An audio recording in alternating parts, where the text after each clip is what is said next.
दोस्तों स्वागत है आप सभी का एक बार फिर से आपके अपने YouTube चैनल डिफेंस पॉइंट पर। और दोस्तों आज के हमारे इस वीडियो में हम आप लोगों के लिए लेकर के आए हैं कोस्ट गार्ड एग्ज़ाम की तैयारी के लिए जीके और जीएस के स्पेशल क्वेश्चंस की एक सीरीज़। तो दोस्तों इस वीडियो को एंड तक ज़रूर से देखिएगा और साथ ही आपका स्कोर क्या रहता है नीचे कमेंट बॉक्स में बताना बिल्कुल भी मत भूलिएगा।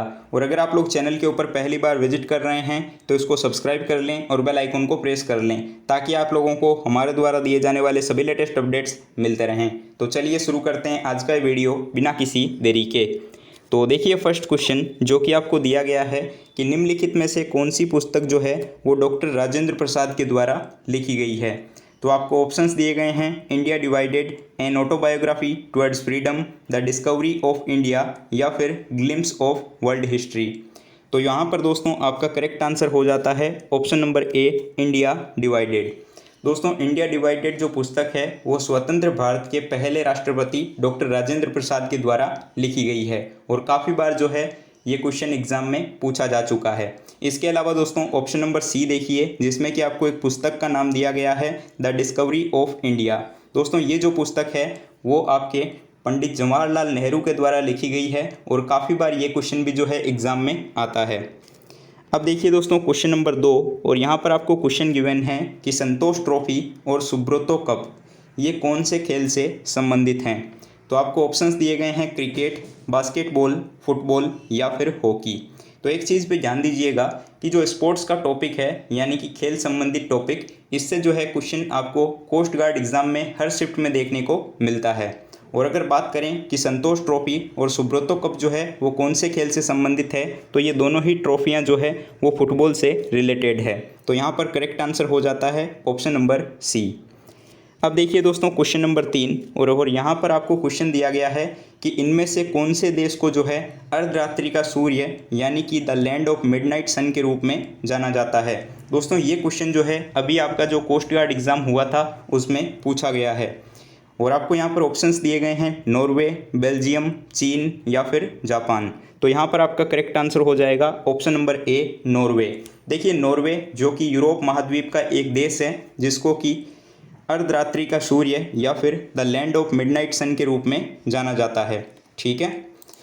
और दोस्तों साथ ही जो है मैं आप लोगों को बताना चाहूँगा कि टेक्स्ट बुक सुपर कोचिंग पर जो है अभी एक फ्लैश सेल चल रही है जिसमें कि आपको सुपर कोचिंग के सभी डिफेंस कोर्सेस जैसे कि CDS, FCAT, CAPF पर जो है अगर आप लोग हमारा कूपन कोड DP20 यूज़ करते हो जैसा कि अभी आपको स्क्रीन के ऊपर दिख रहा है, तो इन कोर्सेस में जो है आप लोगों को 20% तक का जो है डिस्काउंट देखने को मिल जाएगा। दोस्तों इतने कम प्राइसेस में जो है आप लोगों को ये मौका फिर नहीं मिलेगा। तो दोस्तों यहाँ पर जो है आप लोगों को 400 से भी ज़्यादा वीडियोस, इसके अलावा कंप्लीट स्टडी मटेरियल्स, नोट्स और इसके अलावा जो है ऑनलाइन मॉक टेस्ट और प्रीवियस ईयर्स के क्वेश्चंस भी देखने को मिल जाते हैं। दोस्तों ये जो है एक लिमिटेड टाइम ऑफर है क्योंकि ये फ्लैश सेल चल रही है जिसमें कि ये ऑफ़र सिर्फ जो है 24 अगस्त यानी कि आज के लिए वैलिड है। तो दोस्तों वक्त रहते जो है इसका फ़ायदा उठाना बिल्कुल भी मत भूलिएगा। इससे जुड़ी हुई जो भी लिंक्स हैं वो आप लोगों को हमारे इसी वीडियो के नीचे डिस्क्रिप्शन बॉक्स में देखने को मिल जाएगी। अब देखिए दोस्तों क्वेश्चन नंबर 4 और यहाँ पर जो है आपको क्वेश्चन गिवन है कि चेराव जो है ये नृत्य किस राज्य का एक पारंपरिक नृत्य है। ठीक है। तो यहाँ पर आपको ऑप्शंस दिए गए हैं असम, मिजोरम, सिक्किम या फिर अरुणाचल प्रदेश। तो यहाँ पर दोस्तों आपका करेक्ट आंसर हो जाता है ऑप्शन नंबर बी, मिजोरम। देखिए चेराव नृत्य जो है ये मिजोरम से संबंधित है। ठीक है। इसके अलावा मिजोरम के कुछ पारंपरिक नृत्यों की बात करें तो उसमें तेलंगम, सांवलिया और छई हेलम आते हैं। ठीक है। और यहाँ पर देखिए ऑप्शन नंबर डी जिसमें कि अरुणाचल प्रदेश दिया गया है, तो यहाँ पर से भी एक दो क्वेश्चन आए हैं। तो ध्यान रखिएगा कि बारडो छम और पांचो ये जो है आपके अरुणाचल प्रदेश से संबंधित पारंपरिक नृत्य हो जाएंगे। ठीक है। और असम की अगर बात करें तो आपको बिहू पता होगा और इसके अलावा सिक्किम की हम बात करें तो सिक्किम में आपका मारूनी और मास्क हो जाएगा। ठीक है। नाउ क्वेश्चन नंबर 5 और यहाँ पर आपको क्वेश्चन गिवन है कि ब्रिटिश वायसराय लॉर्ड कर्जन ने जो है बंगाल का विभाजन किस वर्ष में किया था। ये क्वेश्चन भी कोस्ट गार्ड एग्जाम में 2 से 3 बार पूछा गया है। तो ध्यान दीजिएगा कि जो बंगाल का विभाजन हुआ था वो लॉर्ड कर्जन के द्वारा 1905 के अंदर किया गया था और इसका जो है संपूर्ण भारतवर्ष के अंदर जो है विरोध भी किया गया था। उसके बाद जो है 1911 में जो है बंगाली विभाजन को रद्द कर दिया गया था। तो यहाँ पर जो है करेक्ट आंसर हो जाएगा ऑप्शन नंबर ए, 1905 में लॉर्ड कर्जन के द्वारा जो है बंगाल विभाजन किया गया था। तो अब देखिए दोस्तों प्रश्न संख्या 6 और यहाँ पर आपको क्वेश्चन दिया गया है कि निम्नलिखित में से कौन सा जो है दुनिया का तीसरा सबसे ऊंचा पर्वत है। ऑप्शंस आपको दिए गए हैं माउंट एवरेस्ट, कंचनजंगा, K2 यानी कि गॉडविन ऑस्टिन और ऑप्शन नंबर डी अन्नपूर्णा। तो दोस्तों अगर हम बात करें दुनिया के सबसे ऊंचे पर्वतों की तो जो सबसे पहला ऊंचा पर्वत है वो है माउंट एवरेस्ट, जिसकी संशोधित ऊंचाई जो है वो 8,848.80 मीटर है। ठीक है, जिसको कि नेपाल में सागरमाथा के नाम से भी जाना जाता है। और जो दुनिया का दूसरा सबसे ऊंचा पर्वत है वो गॉडविन ऑस्टिन, जिसको कि K2 के नाम से भी जाना जाता है, जिसकी ऊंचाई 8,611 मीटर है। ठीक है, और यहाँ पर जैसे कि क्वेश्चन में पूछा गया है तीसरा सबसे ऊंचा पर्वत जो कि आपका हो जाएगा कंचनजंगा, जिसकी ऊंचाई 8,586 मीटर है। ठीक है, चलिए अब देखिए दोस्तों क्वेश्चन नंबर 7 और यहाँ पर आपको क्वेश्चन गिवन है कि वर्ष 1949 में इनमें से कौन सी बैंक का जो है राष्ट्रीयकरण किया गया था। ऑप्शंस आपको दिए गए हैं RBI यानी कि भारतीय reserve bank, imperial bank of India, union bank of India या फिर सेंट्रल बैंक ऑफ इंडिया। तो 1949 में जो है भारतीय रिजर्व बैंक यानी कि RBI का जो है राष्ट्रीयकरण किया गया था। अगर बात करें कि भारतीय रिजर्व बैंक की स्थापना कब हुई थी तो इसकी स्थापना जो है वो 1 अप्रैल 1935 को जो है भारतीय रिजर्व बैंक अधिनियम के अनुसार की गई थी और इसका जो मुख्यालय है वो मुंबई में स्थित है। ठीक है, अब देखिए दोस्तों क्वेश्चन नंबर 8 और यहाँ पर आपको क्वेश्चन गिवन है कि तेरे ताली नाम का जो लोक नृत्य है ये निम्नलिखित में से किस राज्य के साथ में जो है पारंपरिक रूप से संबंधित है। तो दोस्तों लोक नृत्य से संबंधित क्वेश्चन जो है अक्सर आपके एग्जाम में पूछा जाता है, तो इस टॉपिक को अच्छे से कवर कीजिएगा। और अगर बात करें तहरे ताली लोक नृत्य की तो ये आपके राजस्थान से संबंधित है और ये जो नृत्य है ये कामड़ जाति के लोगों के द्वारा परफॉर्म किया जाता है और इस नृत्य को बैठ करके किया जाता है। ठीक है, और तहरे ताली नृत्य का जो प्रमुख वाद्य यंत्र होता है वो मंजीरा होता है। अब देखिए दोस्तों प्रश्न संख्या 9 और यहाँ पर आपको क्वेश्चन दिया गया है कि जब इब्न बतूता भारत आया था तो उस समय जो है दिल्ली सल्तनत का शासक कौन हुआ करता था। ऑप्शंस हैं इब्राहिम लोदी, फिरोज शाह तुगलक, अलाउद्दीन खिलजी या फिर मोहम्मद बिन तुगलक। तो दोस्तों इब्न बतूता जो कि मोरक्को का यात्री था जो कि मोहम्मद बिन तुगलक के शासनकाल में भारत आया था। ठीक है, वो जो है उत्तर पश्चिम द्वार से प्रवेश करके जो है सीधा दिल्ली पहुंचा था, जहां पर तुगलक ने जो है उसका आदर सत्कार भी किया था। ठीक है, तो यहाँ पर करेक्ट आंसर हो जाएगा ऑप्शन नंबर डी, मोहम्मद बिन तुगलक। अब देखिए दोस्तों प्रश्न संख्या 10 और यहाँ पर आपको क्वेश्चन गिवन है कि भारत के पूर्व प्रधानमंत्री इंदिरा गांधी ने निम्नलिखित में से कौन सी पुस्तक लिखी थी। दोस्तों ये क्वेश्चन जो है अक्सर SSC और रेलवे एग्जाम्स में देखा जाता है। तो इंदिरा गांधी के द्वारा लिखी गई पुस्तक की बात हो रही है। तो ऑप्शंस दिए गए हैं discovery of India, wings of fire, my experiment with truth या फिर जो है माई ट्रूथ। तो दोस्तों यहाँ पर जो है आपका करेक्ट आंसर होगा option number D, my truth. जो माई ट्रूथ पुस्तक है दोस्तों ये आपके इंदिरा गांधी के द्वारा लिखी गई है। ठीक है, अगर बात करें बाकी के ऑप्शंस को लेकर के तो विंग्स ऑफ फायर जो पुस्तक है वो APJ अब्दुल कलाम के द्वारा लिखी गई है। इसके अलावा डिस्कवरी ऑफ इंडिया का मैंने आपको पहले ही बता दिया, जवाहरलाल नेहरू के द्वारा लिखी गई है। और माई एक्सपेरिमेंट विथ ट्रूथ जो है वो महात्मा गांधी के द्वारा लिखी गई पुस्तक है। अब देखिए दोस्तों प्रश्न संख्या 11 और यहाँ पर आपको क्वेश्चन दिया गया है कि भारतीय संविधान का कौन सा भाग जो है वो नागरिकता से संबंधित है। ऑप्शंस हैं भाग 6, भाग 3, भाग 2 या फिर भाग 5। तो भारतीय संविधान के भाग को लेकर के अगर हम बात करें तो नागरिकता जो है ये आती है आपके भाग नंबर 2 के अंदर। ठीक है, तो नागरिकता के अनुच्छेद की बात करें तो 5 नंबर अनुच्छेद से लेकर के 11 नंबर अनुच्छेद तक जो है नागरिकता का वर्णन किया गया है।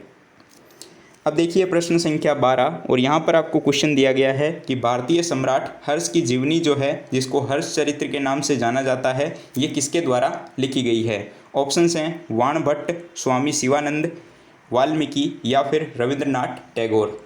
तो हर्षचरित्र जो है ये आपके वाणभट्ट के द्वारा लिखी गई है। ठीक है, तो यहाँ पर जो है आपके करेक्ट आंसर हो जाएगा ऑप्शन नंबर ए, वाणभट्ट। अब देखिए दोस्तों प्रश्न संख्या 13, और यहाँ पर आपको क्वेश्चन दिया गया है कि भारत का पहला अंग्रेजी भाषा का समाचार पत्र जो है वो निम्नलिखित में से कौन सा था। तो ये काफ़ी इंपॉर्टेंट क्वेश्चन हो जाता है और लगभग सभी एग्जाम्स में जो है ये क्वेश्चन रिपीट होते रहता है। तो ऑप्शंस हैं हिक्की का Bengal gazette, Maratha, the Madras courier या फिर द बॉम्बे हेराल्ड। तो दोस्तों यहाँ पर जो है आपका सही आंसर होगा ऑप्शन नंबर ए, हिक्की के द्वारा जारी किया गया बंगाल गजट। देखिए भारत का जो पहला अंग्रेजी भाषा का समाचार पत्र है वो 1780 में जो है जेम्स अगस्ट हिक्की के द्वारा प्रकाशित किया गया था और इसका नाम था द बंगाल गेजेट। ठीक है, चलिए अब देखिए क्वेश्चन नंबर 14, और यहाँ पर आपको क्वेश्चन दिया गया है कि शांति स्वरूप भटनागर पुरस्कार जो है ये इनमें से किस विषय से संबंधित है। ऑप्शंस हैं साहित्य, संगीत, खेल या फिर विज्ञान और प्रौद्योगिकी। तो शांति स्वरूप भटनागर अवार्ड जो है ये विज्ञान और प्रौद्योगिकी के क्षेत्र में दिया जाता है। ठीक है, तो यहाँ पर राइट आंसर हो जाएगा ऑप्शन नंबर डी। देखिए दोस्तों ये जितने भी क्वेश्चंस मैं आपको करवा रहा हूँ इन टॉपिक्स में से जो है विशेषकर आपको कोस्ट गार्ड एग्जाम में जो है क्वेश्चंस देखने को मिलते हैं। तो इन क्वेश्चंस से जुड़े हुए टॉपिक्स को जो है अच्छे से कवर करना है। ठीक है, अब देखिए क्वेश्चन नंबर 15, और यहाँ पर आपको क्वेश्चन दिया गया है कि दांदेली वन्य जीव अभ्यारण्य जो है ये इनमें से कौन से राज्य के अंदर स्थित है। ऑप्शंस हैं सिक्किम, कर्नाटक, केरल या फिर झारखंड। तो दांडेली वन्य जीव अभ्यारण्य जो है वो कर्नाटक राज्य में स्थित है। ठीक है, और केरल की अगर बात करें तो केरल में जो है आपका हो जाएगा पेरियार अभ्यारण्य, और इसके अलावा झारखंड में हो जाएगा आपका पलामू अभ्यारण्य। ठीक है, चलिए अब देखिए दोस्तों क्वेश्चन नंबर 16, और यहाँ पर आपका क्वेश्चन दिया गया है कि भारतीय केंद्र सरकार ने जो है किस वर्ष में राज्य पुनर्गठन आयोग की नियुक्ति की थी।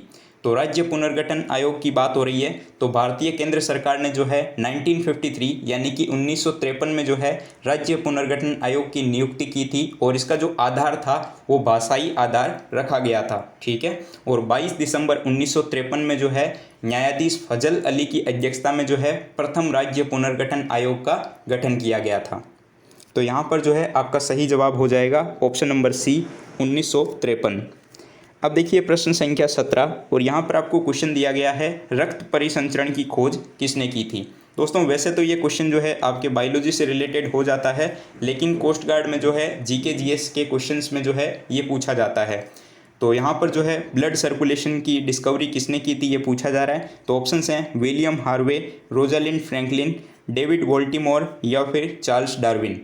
तो विलियम हार्वे जो कि एक चिकित्सक थे जिन्होंने रक्त के संचलन की खोज की थी। ठीक है, तो यहाँ पर जो है आपके करेक्ट आंसर हो जाएगा option number A, William Harvey जिन्होंने रक्त परिसंचरण के बारे में बताया था।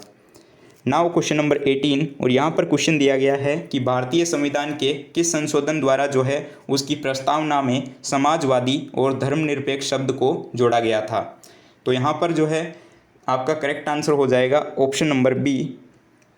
देखिए जो आपका 1976 का 42वां संविधान संशोधन था, ठीक है, जिसको कि लघु संविधान के रूप में भी जाना जाता है, जिसके तहत जो है भारतीय संविधान की प्रस्तावना में जो है समाजवादी और धर्मनिरपेक्ष शब्द को जोड़ा गया था।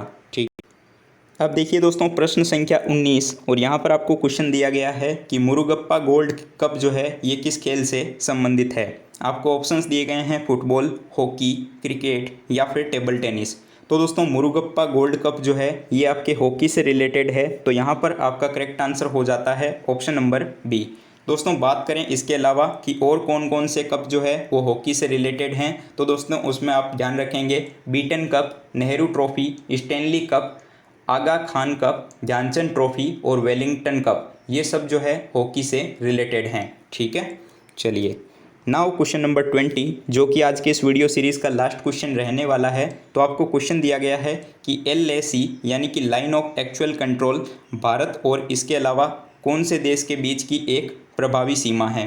ऑप्शंस दिए गए हैं श्रीलंका, भूटान, चीन या फिर पाकिस्तान। तो दोस्तों यहाँ पर आपका करेक्ट आंसर हो जाएगा ऑप्शन नंबर सी, चीन यानी कि चाइना। ठीक है, तो वास्तविक नियंत्रण रेखा यानी कि लाइन ऑफ एक्चुअल कंट्रोल एक प्रकार की जो है सीमांकन रेखा है जो कि भारतीय और चीनी मतलब कि देशों को जो है अलग करती है, ठीक है। और भारत के अनुसार वास्तविक नियंत्रण रेखा की जो लंबाई है वो लगभग 3440 किलोमीटर के लगभग है, ठीक है। वहीं चीन जो है इस रेखा को तकरीबन जो है 2000 किलोमीटर तक ही लंबा मानता है। तो आई होप आप लोगों को दोस्तों सारे क्वेश्चंस यहाँ पर समझ में आ गए होंगे। तो अब एक क्वेश्चन आप लोगों के लिए है क्वेश्चन फॉर यू सीरीज़ में, जैसा कि हमारे हर वीडियो में रहता है। तो दोस्तों आपके लिए प्रश्न है कि प्रार्थना समाज के संस्थापक जो है वो निम्नलिखित में से कौन से थे। तो ऑप्शंस हैं M.G. रानाडे, R.C. भंडारकर, आत्माराम पांडुरंग या फिर ज्योतिबा फूले। तो दोस्तों इस प्रश्न का सही आंसर क्या होगा आप लोगों को नीचे कमेंट बॉक्स में कमेंट करके बताना है। तो आई होप कि आप लोगों को सारे क्वेश्चन समझ में आ गए होंगे और वीडियो आपको काफ़ी पसंद आया होगा। तो इस वीडियो को लाइक कीजिएगा, अपने दोस्तों के साथ में शेयर कीजिएगा और चैनल पर नए हो तो सब्सक्राइब करना बिल्कुल भी मत भूलिएगा। दोस्तों इसके अलावा जो है आप लोग टेक्स्ट बुक सुपर कोचिंग के लिए ज़रूर से इनरोल कर लीजिएगा और उसमें इनरोल करते टाइम जो है आप लोग हमारा कूपन कोड DP20 यूज़ करना बिल्कुल भी मत भूलिएगा, जिससे कि आप लोगों को हेवी डिस्काउंट देखने को मिल जाएगा। उसकी लिंक्स आपको वीडियो के नीचे डिस्क्रिप्शन बॉक्स में दी गई है। तो मिलते हैं हमारे एक नए वीडियो के साथ में, तब तक के लिए जय Hind and thank you so much for watching this video.